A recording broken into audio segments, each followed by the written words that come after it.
咁當然你即係有個 brand 之後，你都要建立有啲 brand awareness 啦。咁其中一個咧就係譬如好多報紙嘅宣傳訪問啦。譬如呢度有包括我哋曾經係呢個天水圍做過一個好大型嘅招募會啦，大家都知道。即係我係第一個當時係3年前啦，係入去天水圍入邊咧做一個好大型嘅招募。咁我哋喺嗰度請咗好多天水圍嘅市民特登出嚟市區做嘢啦。呢個得到好好嘅迴響啦。咁譬如話你見到呢啲，譬如呢啲個人專訪嘅話咧，你見唔見到佢好心機㗎？我後尾好耐先見到啊！呢個係 Sony 嘅 S 嚟嘅。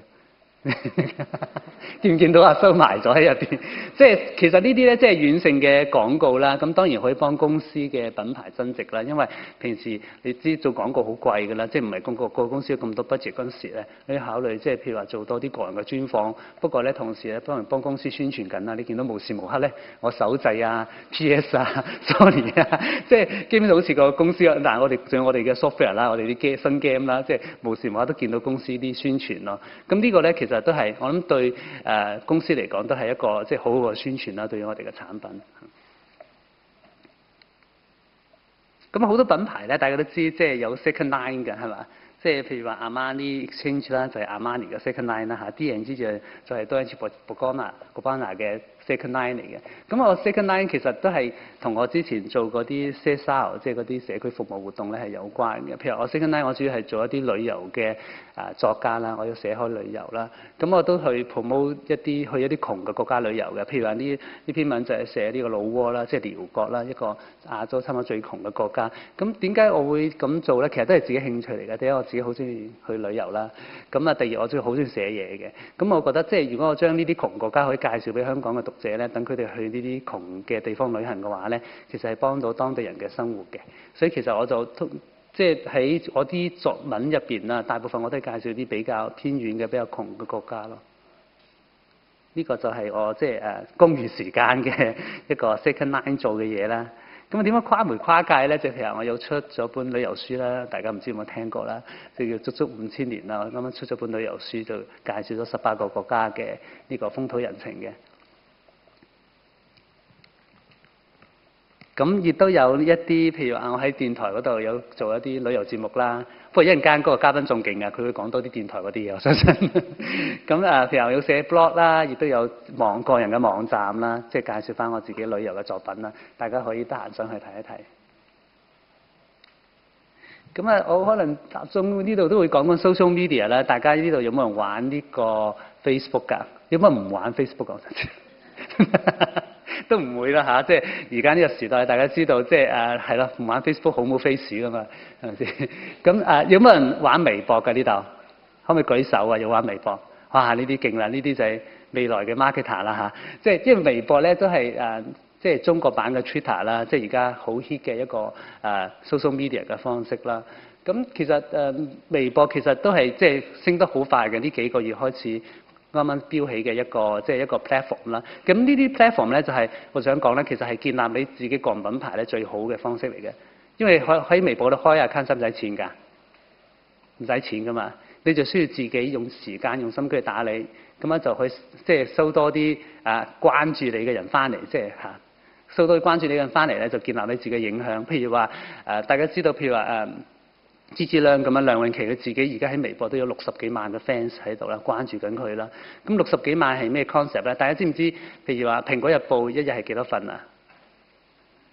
係唔到30萬嘅，或者 around 30萬份到啦。即係其實你比起即係佢自己 fans 嘅數量嚟講咧，分分鐘佢自己嘅 fans 嘅數量咧，即係喺微博上面影響力咧，已經可以係同一個傳統嘅 mass media，即係同啲報紙相比較咯。咁當然我都係即係嘗試譬如 YouTube 啦，自己 channel 嗰度啦，喺微博嗰度咧，即係宣傳即係我自己啲嗰本書啦。品牌咧通常都有啲 endorsement 嘅，即係揾一啲人 endorse 你嘅品牌啦。咁我都揾咗啲朋友咧，即係幫我宣傳我本書啦。咁呢啲唔需要介紹啦，大家應該都識得呢啲人係邊個。咁其實呢本書咧，我亦都做咗一個展覽啦，即係喺一個 charity 嘅 roadshow 喺商場入邊，有一啲宣傳啦，譬如巴士啊、車身啊咁樣。咁其實咧呢本書主要嘅收益咧，全部都係捐俾咧有一個慈善基金叫小蒙牛嘅。大家有冇聽過呢個組織啊？其實咧，佢哋咧就主要咧係幫助即係中國大陸貧窮農村嗰啲生活嘅，即係將嗰啲買一啲牛啊、羊啊或者豬啊啲牲畜咧係送俾嗰啲大陸嗰啲有需要嘅人嘅。咁生咗出嚟嘅牛仔啊或者豬仔嗰啲咧，咁嗰戶農戶唔可以 keep 翻㗎喎。佢要 pass on 去另外一戶嗰度，就一路將呢個愛嘅信息一路即係傳遞開去咯。即係其實我好中意呢個機構，即係同即係我之前寫書嗰樣嘢係吻合㗎，即係將一個可持續性咁樣發展，即係幫助即係有需要嘅貧窮國家嘅即係呢個市民啦。咁小母牛都係同我一樣嘅理念，所以其實我呢本書全部啲書都捐俾小母牛咯。所以呢度有賣少少告白嘅，而家呢本書咧喺書局入邊仲賣緊㗎，大家可以多多支持。咁而家我就都好開心啦，即係呢本書即係幫小母牛籌到咧將近50萬啦。其中一位咧就胡文新先生啦，佢都買咗好多呢本書。咁呢位咧，大家知唔知佢邊個嚟㗎？真係唔認得，因為佢好耐冇出過嚟。係國寶啊，伏美霞小姐啦，佢係小母牛嘅而家愛心大使啦。真係唔認得，爭好遠同以前。可能咁仲有就係話，大家好多人用緊 iPhone 㗎係咪？呢度幾多人用 iPhone 啊？係咯，我諗好多後生仔女都用緊 iPhone 啦。咁嚟緊咧，即係呢本足足5000年啦嚇，你記得下要舉手嗰啲都要入翻一本啦。咁就會出翻個 iPhone 嘅 app 喺度嘅。咁一次，其實啲錢都係一樣，都捐俾小母牛㗎，希望大家支持咯。咁最後咧，我講翻咧，即係呢個 branding 咧，其實需要啲時間嘅，即係都唔係一朝一夕係可以做到 branding 嘅效果咯。咁譬如話霍生咁樣你大家知道佢幾多歲啦？呢啲公開嘅秘密，1952年，即係佢都唔係80後啊、90後嗰啲。